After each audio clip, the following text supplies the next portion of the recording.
Dans le nom de Jésus-Christ, notre Sauveur et notre Seigneur, le merveilleux Dieu qui a pensé à nous et qui ne cesse de nous aimer, celui qui nous tient toujours entre ses mains afin de nous donner, de nous épanouir. Grâce à lui, nous avons notre véritable identité. Nous sommes restaurés, relevés de nos fautes, de nos chutes. Et il poursuit son œuvre en chacun de nous et à travers nous. C'est pourquoi ce soir encore, c'est une bénédiction pour nous qu'il s'adresse particulièrement à chacun de nous. Il parle à ton cœur, le Dieu vivant. Il est présent en toi en ce soir et il veut que tu le reçoives pleinement. Il veut régner dans ton cœur afin de régner dans tout le reste de ta vie. Frère, sœur, que Dieu te bénisse. Nous avons un séminaire pour 3 jours qui a pour thème principal la violence des saints. Dans ce séminaire, je vais dire à travers ce thème, Dieu a un projet. Comment guider tes actions? Comment faire en sorte que ton énergie soit utilisée dans la bonne direction et que cela t'apporte véritablement une grande récompense, un grand honneur. Si tu dépenses ton énergie dans le désordre, tu ne gagnes rien. Et bien au contraire, tu ne fais que perdre et te tourmenter. Mais celui qui dépense son énergie dans le bon sens, il fait de grandes moissons. Alors sois un grand moissonneur. D'abord pour toi-même, mais ensuite moissonne pour une multitude de personnes. Je vais profiter de cette introduction, remercier les uns et les autres pour vos soutiens de prière à mon égard. Quand bien même que souvent les épreuves sont là en termes de santé, vous avez toujours été là également par votre intercession, votre soutien, de sorte que Dieu m'a toujours accordé de me relever. En ce soir, encore une fois, je vous dis merci et je bénis le Seigneur pour chacun de vous. Je vous invite à un instant de prière avant que nous puissions commencer. Merci, merci Papa au nom de Jésus, pour mon frère, pour ma sœur. Oh mon Dieu, pour celui et celles qui ont déjà fait le pas par la foi en Jésus-Christ pour être citoyen du royaume de Dieu. Pour celui, oh notre Dieu et notre roi, qui n'a pas encore eu à faire ce pas-là, qui n'a pas encore eu l'occasion de s'engager et de croire en Jésus-Christ, je suis convaincu que c'est aussi pour lui une aubaine, une occasion, une possibilité pour lui de te rencontrer au travers de ce que tu vas faire ce soir. Saint-Esprit, c'est toi qui apportes la véritable lumière. Il n'y a pas d'intelligence, mon Dieu, mon roi, qui soit aussi performante que toi. Il n'y a pas de sagesse aussi performante que toi. C'est toi seul qui parles au cœur, à la conscience, au subconscient.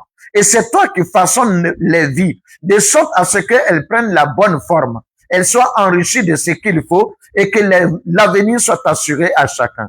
Merci parce que tu nous exauces dans le nom de Jésus-Christ. Amen. Bien-aimé, encore une fois, que Dieu te bénisse. Nous avons pour thème du séminaire la violence des saints. Et nous trouvons cela dans Matthieu chapitre 11 au verset 12. Voici la parole. Depuis le temps de Jean-Baptiste jusqu'à présent, le royaume des cieux est forcé et ce sont les violents qui s'en emparent. C'est le Seigneur Jésus lui-même qui parle. Et il dit depuis le temps de Jean-Baptiste jusqu'à maintenant. Bien sûr que je n'étais pas là, mais il parlait à ses disciples. Il y avait donc un temps, une circonstance bien précise. Seulement ce qui nous intéresse, c'est ce qui est dit dans cette situation. Jésus dit, le royaume de Dieu est forcé. Et ce sont les violents qui s'en emparent. Nous déduisons, nous comprenons par là que Jésus exhorte les uns et les autres à être violents afin d'obtenir le royaume de Dieu. Cela veut donc dire que si tu n'as pas usé de violence, tu ne peux pas entrer dans le royaume de Dieu. Mais comment le Seigneur peut-il nous inviter, nous exhorter à être violents, à manifester de la violence, lui qui est venu sur cette terre afin de détruire les œuvres du diable? Dans 1 Jean 3, 8, Il est dit que le Fils de Dieu apparut afin de détruire les œuvres du diable. La plupart du temps, nous avons assimilé la violence à l'œuvre du diable. Parce que la violence opère des destructions. La violence apporte la ruine. Nous avons vu que quand des gens sont violents physiquement, ils détruisent des vies. Et quand quelqu'un est violent verbalement, il détruit également des vies. À tous les niveaux, la violence apporte la ruine. Mais si le Seigneur ose nous demander, nous exhorter à la violence, cela veut dire que dans son sens, il n'interprète pas, il ne regarde pas la violence de la même manière. C'est pourquoi il est important pour nous de nous intéresser au fait de savoir dans quel sens est-ce que le Seigneur exhorte les uns les autres à être violents. Quand nous lisons la parole de Dieu, nous comprenons que cette violence n'est pas celle que tout le monde connaît. Mais ici, être violent, c'est être quelqu'un qui mobilise toute son énergie sans la moindre réserve, de manière même incontrôlée. Ça veut dire, tu ne prends même pas le temps encore de savoir si tu peux ou si tu ne peux pas. Tout ce qu'il y a en toi, tu l'engages totalement afin de réussir. C'est pourquoi tu t'engages. La violence ici donc, c'est une mobilisation incontrôlée de tous les moyens que quelqu'un a pour parvenir à son but, pour atteindre son objectif. Si tu n'as pas mobilisé tout ce que tu as en toi, si tu n'as pas mobilisé toutes tes capacités, si tu n'as pas mobilisé toutes tes possibilités, tu ne peux pas prétendre avoir été violent. Vous savez, quand quelqu'un veut réaliser quelque chose, il y met tout son cœur. Et celui qui met tout son cœur à quelque chose, il met aussi tous ses moyens là-dedans. Je voudrais vous donner cette illustration. Imaginez que quelqu'un vous doit 100 000 francs et que cela fasse pratiquement 3 ans qu'il ne vous les donne pas. Et chaque fois que vous allez, il vous dit, je te prie, donne-moi juste une trentaine de jours, 1 mois, pour que je puisse te rembourser ton argent. Et vous vous rendez compte que pendant qu'il vous a demandé un délai d'1 mois, à 10 jours après votre rencontre, il a reçu 30 000 francs. Il a dépensé les 30 000 francs.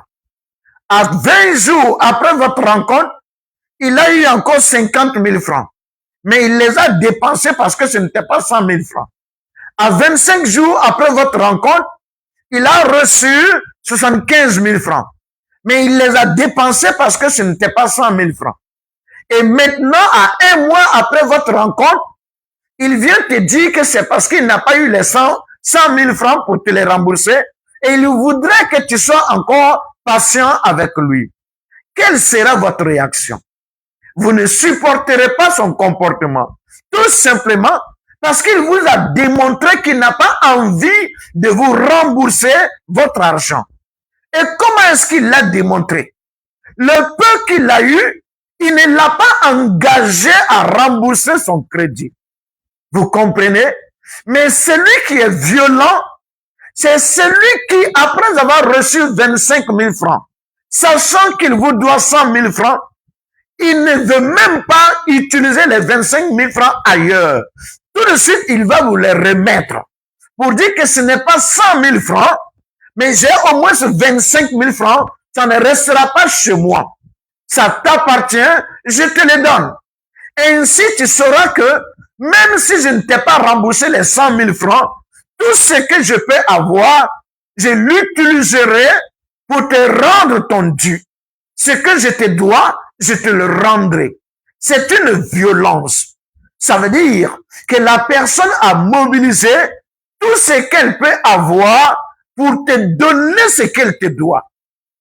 Alors la violence dont Jésus parle, il s'agit du fait que quelqu'un mobilise tout ce qu'il peut produire, tout ce qui est capacité en lui, tout ce qui est énergie en lui, afin d'atteindre les objectifs, les buts que Dieu le conduit à atteindre. Et donc, si quelqu'un peut avoir une journée entière et prier seulement 1 heure, il n'a pas été fidèle. Par contre, quelqu'un qui n'a la possibilité que de 2 heures de temps dans la journée, s'il prie 30 minutes, 40 minutes, il aura été plus fidèle. Parce qu'il a été plus violent. Il a agi avec le peu qu'il a pour montrer qu'il a envie de prier, pour montrer qu'il aime être auprès de son Dieu. Ça, c'est de la violence. Vous comprenez que la plupart du temps, les hommes ne sont pas fidèles parce qu'ils ne sont pas violents. Nous ne démontrons aucune violence en faveur de notre Dieu dans notre relation avec lui. Nous agissons de même avec nos partenaires, nos amis, avec nos responsables d'église, avec nos fidèles. Nous agissons de même avec nos associés dans les activités, avec nos collaborateurs. Nous ne mettons pas du nôtre.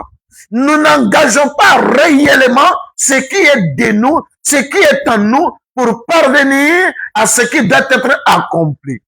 Mais bien aimé, le Seigneur nous a appris que depuis le temps de Jean-Baptiste, le royaume des cieux est forcé. Si quelqu'un doit agir sans se mobiliser réellement, il va se tromper en se disant que Dieu l'a écouté, en se disant que Dieu lui est favorable, mais bien aimé, il est rejeté. Il n'a jamais vu la face de Dieu, et s'il continue ainsi, il ne verra jamais sa face. Et donc, frère, sœur, es-tu violent?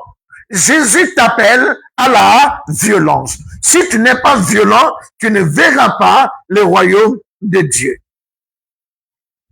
Ainsi, nous comprenons que chacun est appelé à être violent. Chacune est appelée à être violente. Maintenant, la violence doit nous orienter dans quel sens? Si toi et moi, nous devons être violents selon l'exhortation du Seigneur Jésus-Christ, à quoi cette violence nous conduit exactement? L'homme violent dans ce monde conduit, provoque la ruine, la déchéance de sa personne et des autres. Celui qui est violent physiquement finit par détruire, blesser, faire du mal aux autres. Celui qui est violent verbalement, il finit par nuire psychologiquement, soit à sa personne, soit aux autres. Celui qui est violent par des attitudes de mépris, d'arrogance, il finit par choquer les autres. Mais si tu es violent, de la violence ordonnée par le Seigneur, cela te pousse à certaines réalités, à certaines conditions spirituelles que nous allons découvrir par la grâce du Seigneur. Cette condition, c'est laquelle exactement? On l'appelle l'ouverture. Vous savez, si tu ne t'ouvres pas au Seigneur, tu ne peux pas être un chrétien véritable. La plupart du temps, les gens ne sont pas d'abord ouverts au Seigneur. Ce qui fait que leur marche spirituelle est chaque jour un échec. Et devant n'importe quel combat, ils perdent toujours. Ils tombent toujours devant n'importe quel adversaire. Parce que ils n'ont pas commencé là où il faut commencer. Ils n'ont pas bien commencé. Jésus a dit qu'il faut que la maison soit bâtie sur le roc. Cela signifie que le roc est le commencement, la fondation de la maison. Mais beaucoup ne commencent pas leur maison sur le roc. Si ton cœur n'est pas d'abord ouvert au Seigneur, ton intelligence ne te servira à rien. Non, tes facultés intellectuelles, ta sagesse de ce monde, tes habitudes et tes expériences, tes connaissances en fonction de ce monde ne te serviront pas dans ton pèlerinage spirituel. Cela ne te servira pas et ne t'apportera rien. C'est pourquoi il faut s'ouvrir au Seigneur. En lisant le livre d'Apocalypse au chapitre 3, nous lisons ceci au verset 20. Apocalypse 3 Le verset 20. Voici ce que Jésus lui-même dit. Voici, je me tiens à la porte et je frappe. Si quelqu'un entend ma voix et ouvre la porte, j'entrerai chez lui, je souperai avec lui et lui avec moi. Vous voyez, Jésus nous rappelle ici que lui, sa responsabilité, c'est de venir jusqu'à notre porte et de frapper à notre porte. Cela veut dire quoi? Il est venu à nous dans ce monde. Il nous a parlé du royaume de Dieu. Il a vécu de la vie des citoyens du royaume de Dieu afin que nous puissions le voir. Après tout cela, il s'est offert en sacrifice et son corps a été déchiré comme si c'était une porte ouverte à travers laquelle nous pouvons avoir accès au royaume de Dieu. Son sang s'est versé comme étant une condition par laquelle nous sommes purifiés afin d'être libérés de tout ce qui peut nous gêner quand nous devons passer par la porte de son corps. Mais si nous ne décidons pas de considérer sa venue parmi nous, si nous ne décidons pas de donner de la valeur à son ministère, à la manière dont il a vécu parmi nous, si nous ne donnons pas de considération à son sacrifice, si nous ne portons pas assez de valeur à sa résurrection et à son élévation à la droite du Père, comprenez que tout ce qu'il a fait restera sans impact sur nous. Cela restera sans effet sur nous. Alors, Jésus peut mourir et toi, tu vas rester pécheur. Il peut mourir et nous allons rester maudits. Il peut mourir et nous allons rester condamnés à la mort. Jésus peut mourir et nous serons toujours soumis à la vanité. Il peut mourir et nous serons toujours dans la servitude, toujours piégés au service du malin, des faux maîtres. Mais si un homme ouvre son cœur pour embrasser, épouser, accepter ce que Jésus a manifesté et le vouloir réellement en lui, pour croire en cela, alors l'œuvre du Christ aura trouvé sa pleine manifestation dans le cœur et dans la vie tout entière de la personne. Ça, c'est ta responsabilité. Mais une responsabilité, on ne l'assure pas avec négligence. Parce que quand tu négliges, tu fais courir des risques et à ta personne et à tous ceux qui dépendent de ta responsabilité. Quand tu agis avec mépris, tu provoques la ruine sur toi-même et sur tous ceux qui sont rattachés à ta responsabilité. C'est ce qu'il faut comprendre, bien-aimés. Alors nous sommes appelés à nous ouvrir. Parce que Jésus, lui, il vient à notre porte. Mais il ne défonce pas la porte. Il n'entre pas par la fenêtre. Il n'entre pas par le mur. Il a dit que ce sont les mercenaires qui entrent dans le pâturage, dans l'enclos par les murs. Mais le berger, on lui ouvre la porte. Alors je dirais tout simplement, ouvre la porte à ton berger. Si tu ouvres la porte à ton berger, il entrera et il t'entretiendra. L'homme de Dieu qui a écrit la lettre aux Hébreux a dit la même chose dans Hébreux au chapitre 12. Voici ce qu'il dit. Hébreux chapitre 12, le verset 25.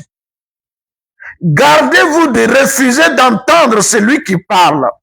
Car si ceux-là n'ont pas échappé, qui refusaient d'entendre celui qui parlait, celui qui publiait les oracles sur la terre, combien moins échapperons-nous si nous nous détournons de celui qui parle du haut des cieux? Lui dont la voix alors ébranla la terre et qui maintenant a fait cette promesse. Une fois encore, j'ébranlerai non seulement la terre, mais aussi le ciel. Alléluia. Vous voyez, l'homme de Dieu dit que si les enfants d'Israël qui ont refusé d'écouter Moïse n'ont pas échappé au malheur, à la destruction, à la ruine. Ce n'est pas toi aujourd'hui qui va refuser d'écouter le Saint-Esprit, qui va refuser d'écouter Dieu, qui va échapper à la condamnation. Non.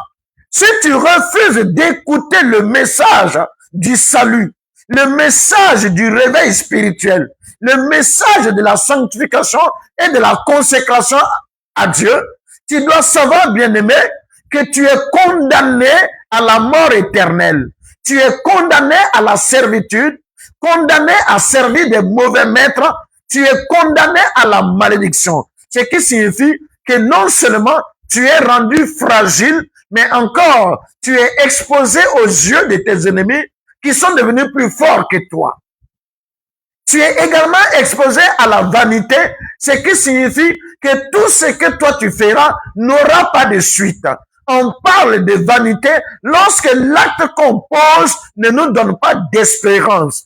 Ça ne nous donne pas la possibilité ou le droit d'attendre quelque chose qui est important pour nous. Alors, bien aimé, il est important que tu ouvres ton cœur, que tu ne refuses pas d'écouter, que tu ne refuses pas de recevoir. La bonne nouvelle est annoncée aujourd'hui. Le message de la foi en Jésus-Christ est annoncé à tous, par les radios, par les télévisions, par les réseaux sociaux, partout le message du salut, de la foi en Jésus-Christ est dispensé, est annoncé. Ne le fuis pas, ne le rejette pas, ne le refuse pas, parce que c'est le Seigneur qui est en train de taper à ta porte. Ouvre ton cœur et cela se produira réellement. En lisant toujours la parole du Seigneur, nous trouvons ceci dans les Actes des Apôtres au chapitre 4. Les Actes des Apôtres au chapitre 4. Il est dit ceci, les versets 13 et 14. Non, excusez, ce n'est pas Actes chapitre 4, c'est Actes des Apôtres chapitre 16. Les Actes des Apôtres au chapitre 16. Nous allons le trouver et le lire. Les Actes des Apôtres, le chapitre 16. Nous trouvons la parole. Et voici ce qui est dit au verset 13 et 14. Le jour du sabbat, nous nous rendîmes hors de la porte vers une rivière où nous pensions que se trouvait un lieu de prière. Nous nous assîmes et nous parlâmes aux femmes qui étaient réunies. L'une d'elles, nommée Lydie, marchande de pourpre de la ville de Thyatire, était une femme craignant Dieu et elle écoutait. Le Seigneur lui ouvrit le cœur pour qu'elle fût attentive à ce que disait Paul. Vous voyez, il s'adressait à toutes les femmes qui étaient à ce lieu de prière. Mais la Bible dit expressément que Lydie écoutait. Spécialement, elle a été mentionnée. Ça veut dire qu'elle s'est ouverte. Et Dieu a réagi. Dieu a pris place dans son cœur. Quand elle s'est ouverte, le Seigneur a commencé à pénétrer en elle et lui a ouvert davantage l'esprit pour qu'elle comprenne et qu'elle l'accepte. Cela nous rappelle cette déclaration de l'apôtre Paul dans Philippiens chapitre 2 au verset 13. Il a dit, c'est Dieu qui produit en vous le vouloir et le faire. Cela veut dire que lorsque quelqu'un ouvre son cœur, Dieu vient s'aimer dans le cœur de la personne des fardeaux nobles, des visions bien claires, bien importantes, des visions indispensables. Dieu vient déposer dans le cœur de la personne la bonne soif. La soif qu'une fois qu'elle est satisfaite, elle bénit, elle comble, elle sauve éternellement. Mais cette soif ne vient pas là où on n'a pas ouvert le cœur. Non. C'est pourquoi, bien-aimé, tu es invité à ouvrir le cœur. Mais la triste réalité est que la plupart des temps, nous sommes fermés. Nous sommes fermés, nous n'entendons pas le Seigneur parce que nous ne prêtons même pas attention et nous n'avons même pas envie d'écouter. Je me souviens qu'avant de me convertir, quelques années bien avant, chaque fois que je voyais un prospectus, j'avais un document où il était écrit dessus Jésus-Christ, ou bien Seigneur Jésus, ou bien je voyais le Fils de Dieu, je me mettais dans une rage pas possible. Je déchirais cette feuille-là et je fulminais, je proférais des injures. J'ai trouvé qu'il ne fallait jamais lire ni écouter de telles choses. Et donc, je faisais tout pour m'opposer à cela. Vous comprenez que cela arrive parce qu'il y a des choses en nous que nous voulons garder, que nous voulons conserver. Si je réagissais ainsi, c'est parce que je voulais protéger ma foi musulmane. C'est parce que je voulais protéger la croyance que j'avais. C'est parce que je voulais protéger les cultures que j'avais héritées de ma nation, de ma famille. C'est parce que je voulais protéger mes expériences personnelles. Je ne voulais pas qu'elles soient touchées. Je ne voulais pas qu'on puisse m'en dépouiller. Je ne voulais pas qu'on me les enlève. Non, j'avais besoin de les garder. Et c'est ce qui faisait que je me fermais à l'évangile. Et la plupart du temps, quand les gens réagissent d'une certaine manière, c'est parce qu'ils veulent se fermer, ils veulent protéger quelque chose qui n'est pas à protéger. Alors quand quelqu'un réagit comme ça, son cœur devient une forteresse. C'est-à-dire, ça devient un mur qui s'oppose au Seigneur, un mur qui se dresse contre le Saint-Esprit, un mur qui se dresse contre la parole de vérité. C'est là où l'on parle de forteresse. Un cœur qui développe des pensées hostiles à la vérité, hostiles à la voix du Seigneur. Un cœur qui développe des sentiments hostiles à la volonté de Dieu. Ça devient une forteresse. Mais il faut renverser les forteresses. Il ne faut pas les garder. Une forteresse, c'est un bâtiment avec une telle protection que logiquement, personne ne peut aller prendre quelque chose dans ce bâtiment-là si on ne t'a pas donné expressément accès. Alors, le cœur, souvent, devient ce genre de bâtiment hermétiquement fermé, avec des moyens, des conditions qui disent au Seigneur Jésus, qui disent au Saint-Esprit, qui disent à la vérité, tu ne peux pas entrer, tu ne dois pas entrer, on ne veut pas que tu viennes. C'est une forteresse. Mais il ne faut pas garder la forteresse parce qu'elle te perd. Elle te garde pour la ruine. Elle n'a pas d'espoir pour toi. Elle n'a pas d'avenir pour toi. La forteresse te garde pour les jours de ton malheur. Elle te garde pour les jours de ta ruine. Elle te garde pour les jours de ta destruction. C'est pourquoi ne laisse pas les forteresses siéger dans ton cœur. L'apôtre Paul, en parlant, a dit ceci au sujet des forteresses dans 2 Corinthiens au chapitre 10. Voici ce qu'il déclare. Les versets 3 et 5. 3 à 5. 2 Corinthiens 10, 3 à 5. Si nous marchons dans la chair, nous ne combattons pas selon la chair. Car les armes avec lesquelles nous combattons ne sont pas charnelles, mais elles sont puissantes par la vertu de Dieu pour renverser des forteresses. Nous renversons les raisonnements et toute hauteur qui s'élève contre la connaissance de Dieu et nous amenons toute pensée captive à l'obéissance de Christ. Vous voyez, il dit, nous ne combattons pas avec la chair, non, mais c'est avec des armes qui sont puissantes. Et ces armes tirent leur puissance de la vertu de Dieu. Et ça renverse les forteresses. Et l'apôtre Paul explique un peu ces forteresses. Ce sont les raisonnements que les hommes ont. Les pensées et les sentiments que les hommes développent en eux, avec lesquels ils s'opposent à la vérité, il s'oppose à la bonne nouvelle du salut, il s'oppose à la foi en Jésus-Christ. Ces raisonnements-là doivent tomber. Ces pensées et ces sentiments doivent s'écrouler. S'ils ne s'écroulent pas, toi tu restes perdu. S'ils ne s'écroulent pas, toi tu es réservé pour la mort. S'ils ne s'écroulent pas, toi tu es réservé pour le malheur, pour la ruine éternelle. Alors, ils doivent s'écrouler. Ils doivent s'effondrer afin que toi tu reçoives la lumière. Ouvre-toi, bien-aimé. Ouvre-toi.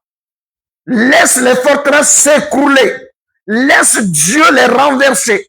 Tant que toi tu le lui permets. Tant que toi tu le lui autorises, le Saint-Esprit va renverser ces forteresses.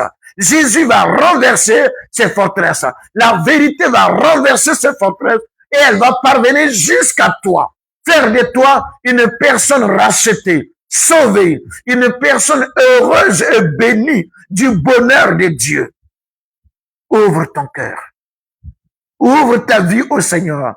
Il t'invite ce soir à le faire. Nous allons donc parler de quelques forteresses. À savoir, comment, avec quoi est-ce que les gens résistent à Dieu? Avec quel genre de forteresse? La première forteresse, c'est l'orgueil qui protège nos anciennes connaissances, nos expériences, nos cultures, nos raisonnements, nos confiances en nous-mêmes. L'orgueil que nous avons fait en sorte que nous n'avons pas envie que quelqu'un sente que cela n'est pas parfait. On parle d'orgueil lorsqu'une personne arrive à croire, à penser qu'elle n'a pas besoin qu'on modifie quelque chose à son niveau. Elle n'a pas besoin qu'on améliore quelque chose. Elle n'a pas besoin qu'on corrige quelque chose. Cela signifie que ce qu'il peut penser est déjà parfait. Ce que lui, il a comme sentiment, c'est déjà parfait. Ce que lui, il a comme capacité, c'est déjà suffisant. Et donc, si quelque chose devait se passer pour qu'il sente qu'il est imparfait, il ne peut pas le supporter. Si une parole devait venir, un événement devait se produire, une situation devait se présenter, dans laquelle lui, il peut sentir comme s'il n'était pas grand, il n'était pas performant, il n'était pas parfait, il n'était pas suffisant, il se sent mal à l'aise. C'est pour cela que beaucoup de personnes n'ont pas envie d'entendre parler de Dieu. Parce que toutes les fois qu'on entre en contact avec Dieu, on se sent tout petit. Les jours où Ésaïe a eu la vision de Dieu dans le temple, il a été brisé. Il a dit, malheur à moi. Mes lèvres sont impures et j'habite au milieu d'un peuple dont les lèvres sont impures. Et pourtant, j'ai vu le roi de gloire. Il s'est senti tout petit. Quand Daniel a fait l'expérience de la vision de Dieu, il est tombé. Tous ceux qui rencontrent le Seigneur se rendent compte à quel point ils sont infimes, petits, insignifiants. Or, l'orgueilleux n'a pas envie de se sentir insignifiant. L'orgueilleux n'a pas envie de se sentir imparfait. Il n'a pas envie de se sentir comme quelqu'un dans le besoin d'être aidé, d'être organisé, d'être corrigé, d'être amené à la perfection. Et c'est ça le problème. Et donc, avec l'orgueil, on protège ce qu'on connaît. Parce qu'on suppose que ce qu'on connaît est assez suffisant. Et c'est assez juste. C'est assez exact. Il n'y a rien de plus exact que ce que nous connaissons. Et là, c'est ce que moi j'aime dans la foi en Christ. Parce que quand on est dans le Seigneur, on n'a pas peur d'être confronté à des doctrines ailleurs. On n'a pas peur d'être confronté à des raisonnements des personnes. Parce que ce que nous avons est suffisant pour répondre lui-même. Ce n'est pas nous qui défendons l'évangile, mais c'est l'évangile qui se défend lui-même au travers de ce qui est révélé, de ce qui est manifesté. Oh non, on n'a pas besoin de défendre notre Dieu. Notre rôle est d'être toujours en train de l'honorer, de le servir et de le glorifier. Il se défend lui-même. Mais quand quelqu'un est dans une situation où la connaissance qu'il a n'est pas vraie, n'est pas suffisante, alors qu'il est orgueilleux, il veut donner à cette connaissance-là la valeur de ce qu'elle n'est pas. Quand quelqu'un a des sentiments qui sont tordus, mais il n'a pas envie d'accepter que ce n'est pas bon, que ce n'est pas bien, alors il fait tout pour protéger ses sentiments. Quand quelqu'un a des pensées qui sont vaines, mais qu'il est orgueilleux, il se bat pour protéger ses vaines pensées. Et donc c'est une forteresse. C'est pourquoi, s'il te plaît, il faut que tu aies l'humilité de te laisser confronter à ce qui vient. Cela te permettra d'examiner et de découvrir toujours ce qui est vrai, ce qui est essentiel. Tu ne peux pas discerner la vérité si tu n'as pas été confronté au mensonge. Et tu ne peux pas discerner le mensonge si tu n'as pas été confronté à la vérité. Alors de quoi as-tu peur? Si ce que tu as en toi, c'est la vérité, accepte de confronter les mensonges. Tu sauras si c'est vrai, si c'est la vérité ou si c'est du mensonge. Et donc, il faut renverser la forteresse de l'orgueil. L'autre forteresse qui tient les gens piégés, c'est la forteresse de la perversité. Mais pour la forteresse de l'orgueil, j'aimerais donner quelques passages que nous allons lire. D'abord, Jean chapitre 9, les versets 39 à 31, nous trouvons l'orgueil des pharisiens, l'orgueil des Sadducéens. Voilà ce que nous lisons. Jean 9, à partir du verset 39. Puis Jésus dit, je suis venu dans ce monde pour un jugement, pour que ceux qui ne voient point voient et que ceux qui voient deviennent aveugles. Quelques pharisiens qui étaient avec lui ayant entendu ces paroles lui dirent, nous aussi sommes-nous aveugles? Jésus leur dit, si vous étiez aveugles, vous n'auriez pas de péché. Mais maintenant vous dites, nous voyons. C'est pour cela que votre péché subsiste. Gloire à Dieu. Vous voyez, ici, les pharisiens, au temps de Jésus, n'avaient pas envie d'accepter ce que Jésus annonçait. Quand bien même qu'ils se sentaient secoués à l'intérieur. Ce que Jésus disait, ce qu'il manifestait, ce qu'il révélait, était puissant, assez puissant pour parler au cœur, pour parler à la conscience, pour parler au subconscient. Mais ces personnes avaient besoin de protéger leur prestige, leur orgueil. Pour cela, ils ne pouvaient donc pas s'ouvrir à l'évangile, à la parole, au ministère de Jésus. Les mêmes paroles, les mêmes personnes le démontrent dans Jean 9, les versets 29 à 34. Les mêmes personnes le démontrent. Où il est dit que l'aveugle né que Jésus a guéri leur a dit, si Jésus est pécheur, je ne sais pas. Mais je sais une chose, Dieu n'exauce pas les pécheurs. Or, moi j'étais aveugle, mais maintenant je vois. Et ils ont commencé à dire à cet homme, tu es né tout entier dans le péché et c'est toi qui veux nous enseigner. Vous comprenez? L'homme venait de faire une expérience avec la vérité, une expérience avec le grand Dieu, une expérience avec le Saint-Esprit, une expérience de la vie éternelle. Mais eux, depuis longtemps, ils sont restés dans la connaissance terrestre, dans la loi de Moïse, dans les consignes qui devaient protéger Israël pendant un certain temps. Et ils n'avaient pas envie de quitter cela, parce que ça les diminuerait. Ils se sentiraient bas. Or, ils ont besoin toujours de se sentir parfaits. Pour cela, ils refusaient d'écouter le témoignage de guérison de cet homme et l'œuvre que Christ avait opérée. Vous comprenez? Et comme je le disais, en sortant de là, nous venons à la forteresse de la perversité. Qu'est-ce que c'est exactement que la perversité? La perversité, c'est ce comportement qui tend à exploiter tout le monde pour son intérêt égoïste. Quand tu vois la personne être avec toi, il y a un intérêt personnel qui le recherche. C'est pour cela qu'il est ami avec toi. C'est pour cela qu'il est collaborateur avec toi. C'est pour cela qu'il t'approche. Mais une fois cet intérêt gagné, il va tout de suite t'abandonner, te mépriser, te rejeter. Ce sont des pervers.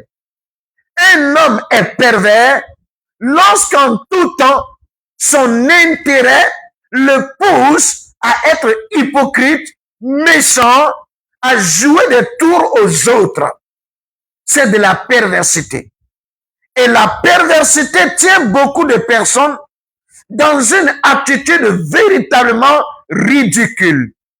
Ces gens-là deviennent dangereux. Il ne faut pas les laisser t'approcher. Il ne faut pas vivre avec ces personnes. Il ne faut pas leur tendre la main.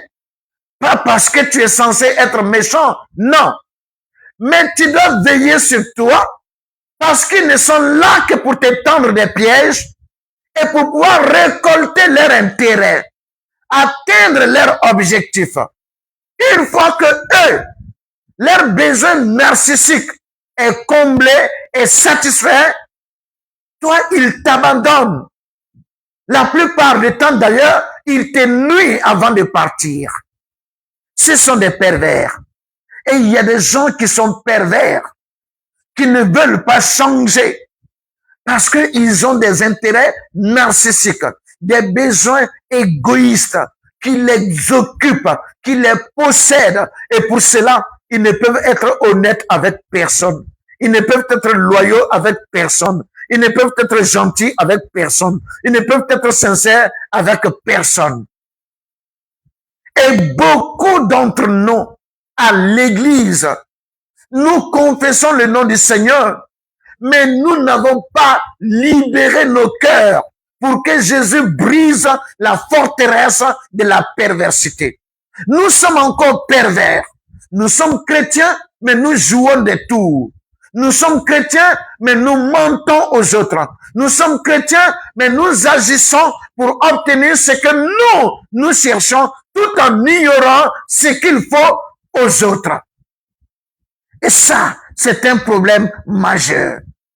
Dans les actes des apôtres, vous voyez ce qui se passe, cette fois-ci dans Actes chapitre 4, au verset 13 et 14.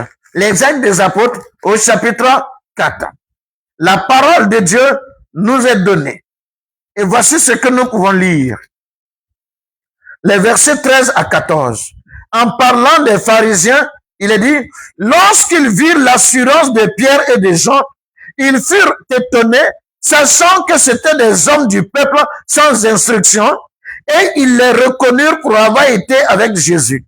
Mais comme ils voyaient là près d'eux l'homme qui avait été guéri, ils n'avaient rien à répliquer. Ils leur ordonnèrent de sortir du Sanhédrin et ils délibéraient entre eux disant, que ferons-nous à ces hommes?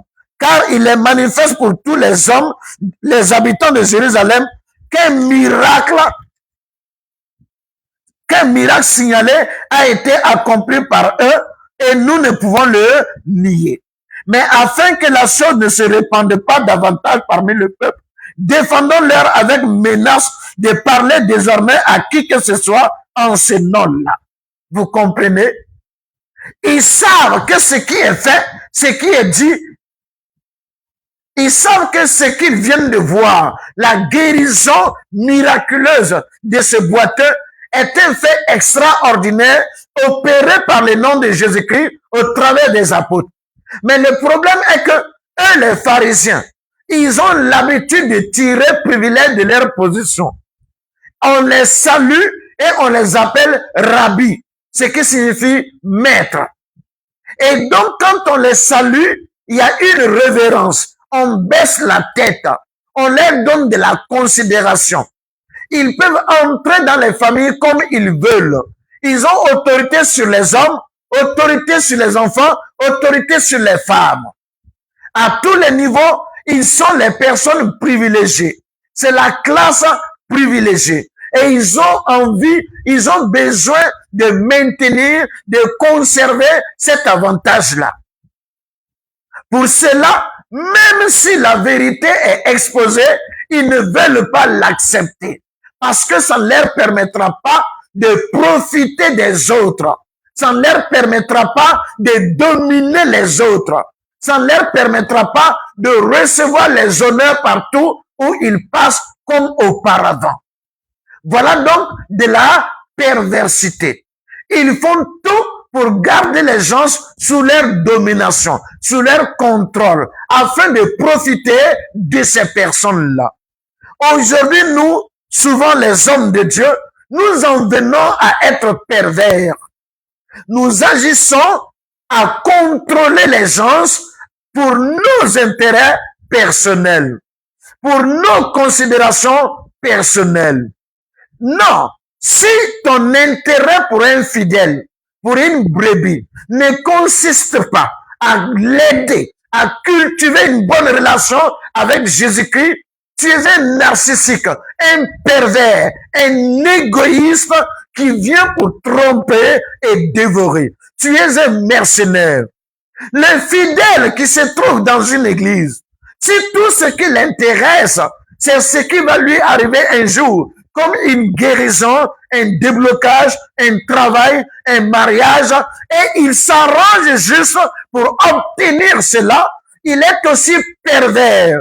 Pervers à l'encontre du Seigneur et à l'encontre de son responsable, de l'église, de la communauté. Vous comprenez que l'église est pleine de perversité. Et ça, on ne peut pas le nier. Frère, sœur, réveille-toi. Quand Philippe est arrivé en Samarie, il a trouvé un magicien là-bas appelé Siméon. La Bible dit que cet homme étonnait toute la population avec ses actes de magie, au point qu'on l'appelait la grande puissance, la puissance même de Dieu. Mais ce n'était pas vrai. Il faisait cela, il avait l'occasion d'extorquer, d'arracher aux hommes non seulement des biens matériels, mais aussi leur considération, leur dignité. Il lui donnait une certaine place plus que eux-mêmes, leur propre personne, plus qu'eux-mêmes, leur véritable responsabilité. Quand Philippe est arrivé, il guérissait les malades, il opérait des miracles. Il y avait les démons qui sortaient de partout. Ils fuyaient parce que Philippe les chassait des gens. Il y avait les gens qui étaient baptisés, remplis de la grâce de Dieu. Le Saint-Esprit agissait. Cet homme a compris qu'il avait affaire à une puissance nettement supérieure. Siméon s'est ainsi apparemment abaissé pour se convertir.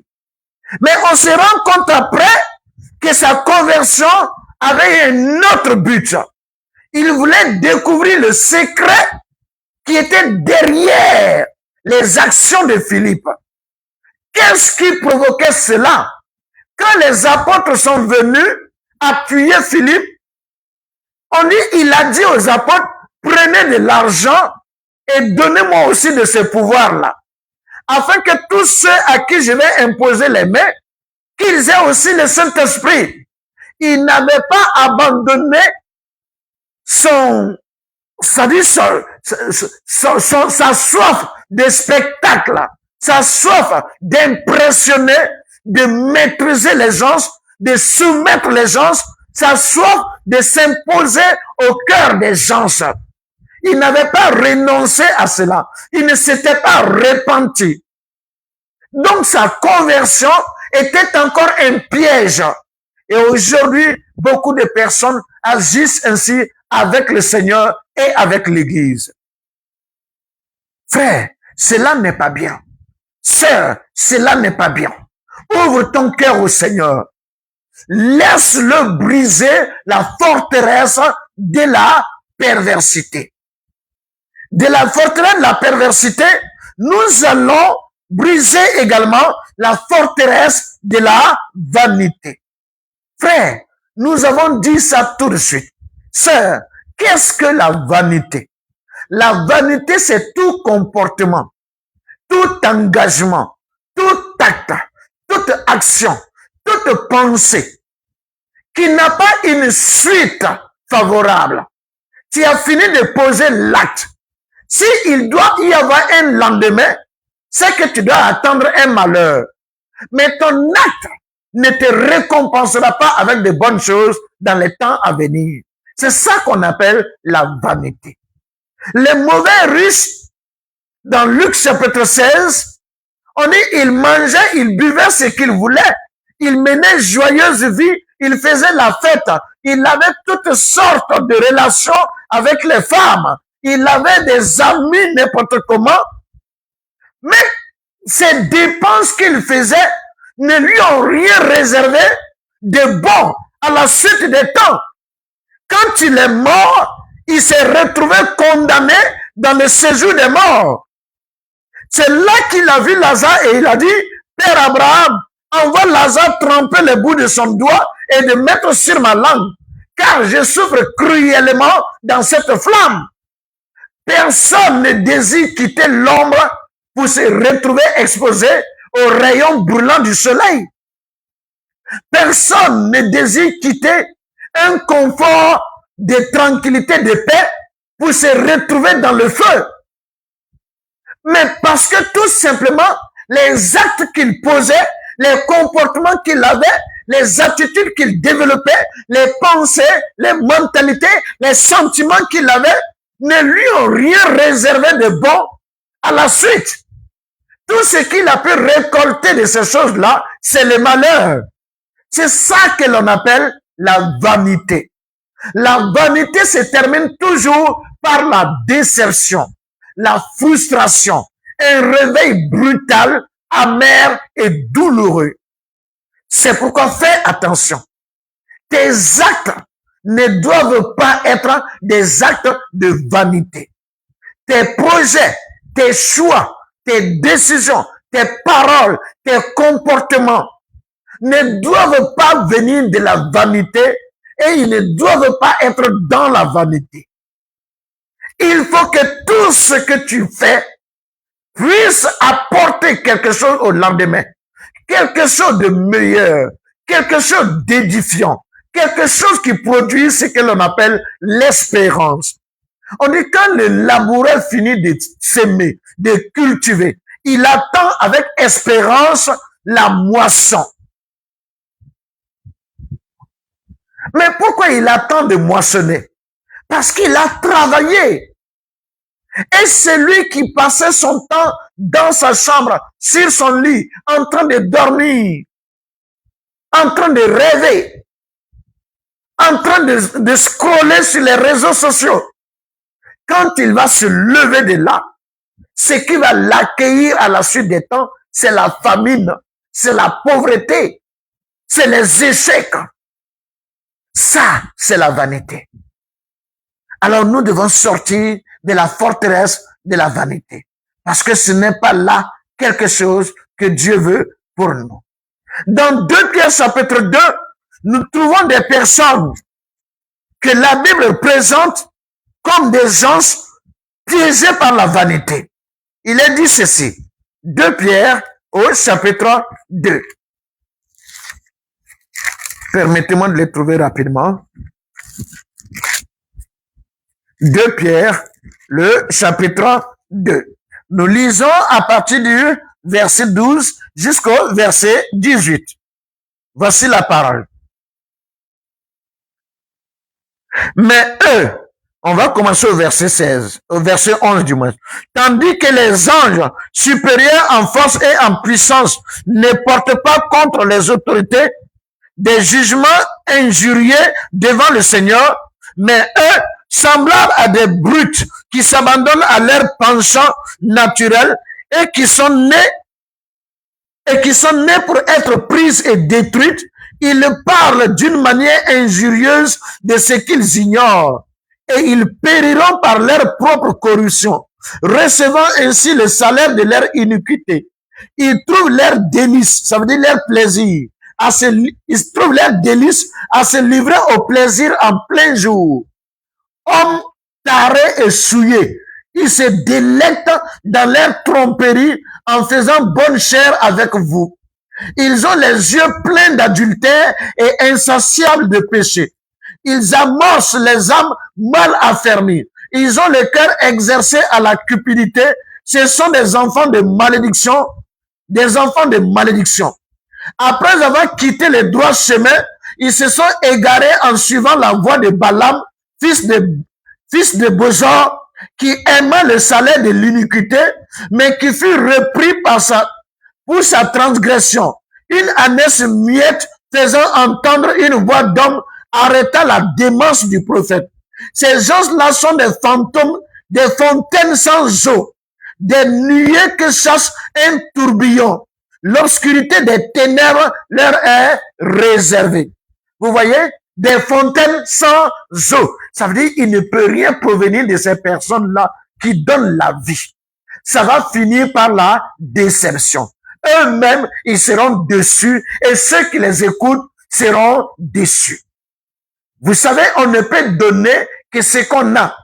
Si tu es dans la vanité, tu t'attends forcément, tu sais que tu seras déçu, tu seras frustré, tu sais que le temps parlera contre toi, les événements réagiront contre toi, Dieu parle contre toi. Et si quelqu'un t'écoute dans ta vanité, il sera aussi déçu, il sera aussi frustré, parce que le temps parlera également contre lui. Dieu parlera contre lui. Les événements réagiront contre lui. Frère, sœur, ce n'est pas parce que sur place, un problème n'est pas signalé qu'il n'y en a pas. Nous devons faire attention. Tout acte que tu poses, il faut que tu comprennes et tu analyses la portée après. Ce que tu fais compte beaucoup. Si tu n'as pas su le tenir, tu te fais piéger. La déception, c'est pour les insensés, c'est pour les stupides. Et parce que ils ont choisi la voie de la folie.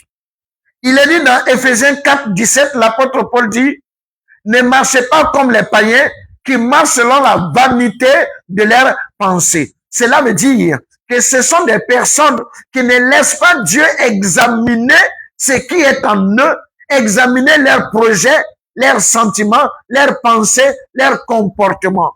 Non, ils les mettent déjà en pratique. Et cela finit forcément par la déception. Ne te comporte pas ainsi. Parce que, bien aimé, cela provoque obligatoirement de la frustration à la fin. Inévitablement, tu seras déçu. La dernière forteresse que nous mentionnons et qui est à renverser si tu ouvres ton cœur à Jésus, c'est la forteresse de l'incrédulité et du doute en fait. Qu'est-ce que cela signifie? Vous allez voir ceci dans Jean chapitre 6. Nous lisons à partir du verset 57 et nous allons au verset 69. Jean au chapitre 6. La parole de Dieu nous est donnée. Lisons-la donc. Jean 6 à partir du verset 57. C'est Jésus qui parle. Et voilà ce qu'il dit. Comme le Père qui est vivant m'a envoyé et que je vis par le Père, ainsi celui qui me mange vivra par moi. C'est ici le pain qui est descendu du ciel. Il n'en est pas comme de vos pères qui ont mangé la manne et qui sont morts. Celui qui mange ce pain vivra éternellement. Jésus dit ces choses dans la synagogue, enseignant à Capernaum. Plusieurs de ses disciples, après l'avoir entendu dire, cette parole est dure, qui peut l'écouter? Jésus, sachant en lui-même que ses disciples murmuraient à ce sujet, leur dit, cela vous scandalise-t-il? Et si vous voyez le Fils de l'homme monter où il était auparavant, c'est l'esprit qui vivifie. La chair ne sert de rien. Les paroles que je vous ai dites sont esprit et vie. Mais il en est parmi vous quelques-uns qui ne croient point. Car Jésus savait dès le commencement qui étaient ceux qui ne croyaient point et qui était celui qui les livrerait. Et il ajouta, c'est pourquoi je vous ai dit que nul ne peut venir à moi si cela ne lui a été donné par le Père. Dès ce moment, plusieurs de ses disciples se retirèrent et ils n'allaient plus avec lui. Jésus donc dit aux disciples, et vous, ne voulez-vous pas aussi vous en aller? Simon-Pierre lui dit, Seigneur, à qui irions-nous? Tu as les paroles de la vie éternelle. Et nous avons cru et nous avons connu que tu es le Christ, le Saint de Dieu. Alléluia. Et donc, nous avons ici affaire à une forteresse de doute dans les cœurs de certaines personnes que Pierre a réussi à briser en lui. Quelle est l'histoire? Jésus est en train d'enseigner au milieu d'une foule et des disciples qui étaient avec lui. Et il commence par leur dire quelque chose. Il dit, moi Jésus, je vis par le Père. Et de même que moi je vis par le Père, il faut que vous aussi vous viviez par moi. C'est pour cela que vous devez me manger. Cela veut dire que moi Jésus, ma place n'est ni à votre droite, ni à votre gauche, ni devant, ni derrière. Ma place est en vous. Si vous ne me recevez pas moi-même, tout ce que je dis, vous ne pourrez pas le vivre. Vous devez me recevoir moi-même. Mais cette parole semblait incompréhensible pour beaucoup. Quand Jésus a dit que vous devez me manger, ils ont dit, mais cette parole est dure. Qui peut l'écouter? Aujourd'hui, la même chose se passe. Les prédicateurs sont intéressants. Ils sont agréables à écouter. Alors que les prédications, les enseignements sont censés être durs à écouter, de sorte que quand on a eu le courage de les accepter, on est affranchi, on est libéré, on est délivré. Mais les gens s'attendent à des prédicateurs qui sont comme des chanteurs doués, à la bonne mélodie. Quand ils parlent, c'est intéressant. Le français est intéressant. La manière de parler, l'éloquence, une école de rhétorique. Quand la personne parle, ça sort de manière fluide et c'est dit de manière à être entendu. Cela intéresse beaucoup les gens, mais le message qui est passé à travers cette éloquence, on n'y fait pas attention. Et c'est là le problème. Frères, sœurs, certains disciples ici ont dit, cette parole est dure à écouter. Et Jésus poursuit. Il dit, je sais que certains d'entre vous ne croient pas en moi. Alors, il a parachevé le travail. Tout de suite, on dit, certains de ses disciples se sont retirés de lui. Homme de Dieu, tu n'es pas le premier à perdre des fidèles. Tu n'es pas le premier à être abandonné. Voilà ton Seigneur. C'est lui qui t'a appelé au ministère. Lui-même, des disciples se sont retirés de lui. Alors que ce ne soit pas un problème pour toi. Que ce ne soit pas un problème pour nous. Mais il faut seulement que nous-mêmes soyons dans les traces de notre Seigneur Jésus-Christ. Et ici, comme nous le disons, certains se sont retirés parce qu'ils ne croyaient pas. Pourquoi? Quand l'enseignement de Jésus était difficile à comprendre, ils se sont posé des questions. Je sais d'où je suis en train de sortir. Mais est-ce que je sais où je vais? Qu'est-ce qui me dit que tout ira bien là-bas? Est-ce qu'il n'est pas préférable de rester dans ce que je sais faire? Est-ce qu'il n'est pas préférable de rester dans ce que je connais déjà? Dans le monde, il y a un adage qui dit que le démon que tu connais vaut mieux que l'ange que tu ne connais pas. On dit ça pour expliquer le fait que l'inconnu fait peur. Quand tu ne sais pas ce qui t'attend, quand tu ne sais pas comment ça va se passer, tu as toujours peur. Alors, il vaut mieux rester dans ce que tu vois, dans ce que tu maîtrises, dans ce que tu comprends, dans ce qui est habituel.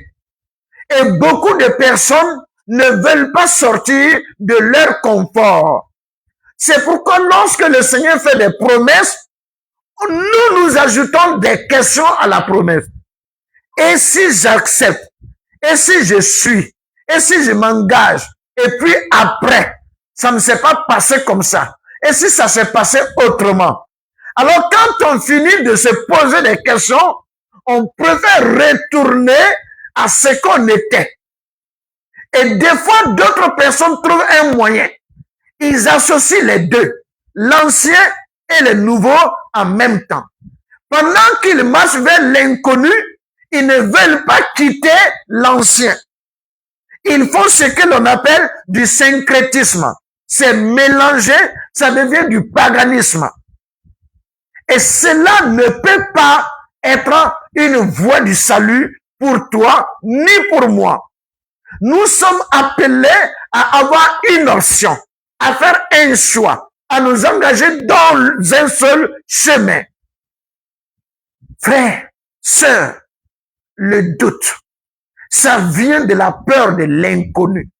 Mais le Seigneur nous apprend une chose. Si c'est lui le Seigneur qui t'envoie, n'aie pas peur de l'inconnu. Parce qu'il est celui qui s'en charge. Il n'a pas besoin de te dire au détail près ce qu'il fera. Mais il t'assure que la fin sera à ton avantage. Quand il dit à Abraham, quitte ta patrie, va-t'en de ton pays, sors de la maison de ton père. Il ne lui a pas dit, voilà, je ferai au détail près, voilà ce que ça veut dire. Il lui a juste dit ce qu'il allait réaliser. Mais tout ce qui va se passer jusqu'à ce qu'Abraham soit ce père élevé, ce père béni, avec une multitude d'enfants, et que véritablement il possède une terre à lui, tout ce qui s'est passé, le Seigneur n'a pas mentionné cela. Cela faisait partie de l'inconnu. Si Abraham devait tenir compte, passer son temps à méditer sur cet inconnu-là, il serait resté chez lui à Charan là-bas. Il ne serait pas parti. Vous voyez, la forteresse de l'incrédulité, c'est la peur de l'inconnu, de ce qu'on n'a pas encore vu, de ce qu'on n'a pas encore entendu, de ce qu'on n'a pas encore constaté. Et quand nous sommes piégés par cette peur, quand nous sommes piégés par cette crainte, nous ne pouvons pas suivre le Seigneur. Je bénis Dieu pour notre patriarche, pour l'apôtre Pierre, qui a su transcender cela. Les jours où Jésus lui a dit, avance en eau profonde et jetez le filet. Quand ils ont fini la pêche et qu'il avait peur, Jésus lui a dit, ne crains point. Désormais, tu seras un pêcheur d'hommes. La Bible dit que Pierre, Jean et Jacques, ils ont abandonné leur barque sans se poser des questions. Ils ont suivi Jésus. C'est après qu'ils ont dit à Jésus, mais voici, nous avons tout abandonné et nous t'avons suivi. Qu'est-ce qui nous arrivera à nous? Vous voyez? Ils ont posé la question au moment où ils étaient déjà partis. Ils l'avaient déjà suivi. Jésus n'en a pas fait un problème. Mais bien aimé, je veux que tu comprennes. Les questions ici ne sont pas salutaires. Quand on pose une question, on veut comprendre. Mais poser la question pour s'assurer de ce que demain, ça se passera bien, c'est comme ça, c'est la peur de l'inconnu. C'est la crainte de l'inconnu. C'est des doutes, c'est de l'incrédulité et cela ne trouve pas faveur aux yeux de Dieu. Cela ne procure pas la joie dans le cœur du Seigneur. Alors ce soir, bien-aimé, que Dieu te bénisse. Le but était que nous découvrions que nous avons besoin de briser certaines forteresses afin que Dieu prenne place en nous. Est-ce que tu peux le faire dès ce soir?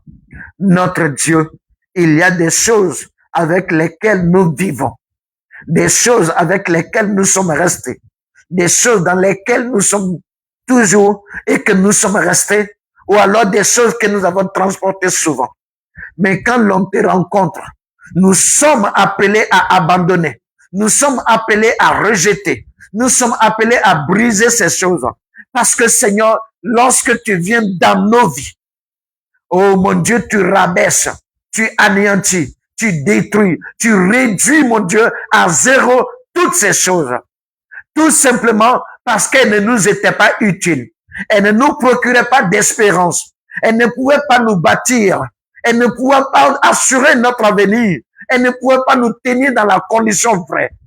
C'est pourquoi, Seigneur, aide chacun de tes enfants, homme comme femme, jeune homme comme jeune fille, petit garçon comme petite fille, que chacun voie, découvre ce qu'il doit accepter que tu brises en lui, ce qu'il doit accepter que tu chasses de lui, ce qu'il doit accepter que tu enlèves de lui. Notre Dieu, aide-nous à nous ouvrir afin de te recevoir pleinement. Au nom de Jésus-Christ, nous t'avons prié. Amen. Merci beaucoup, bien-aimés. Que le Seigneur nous bénisse, que sa faveur soit avec nous. Par la grâce de Dieu, nous poursuivons le séminaire demain à partir de 20h. Excellente nuit à chacun. Que les familles soient en paix, en grâce, en joie et en bénédiction dans le nom de Jésus. Amen.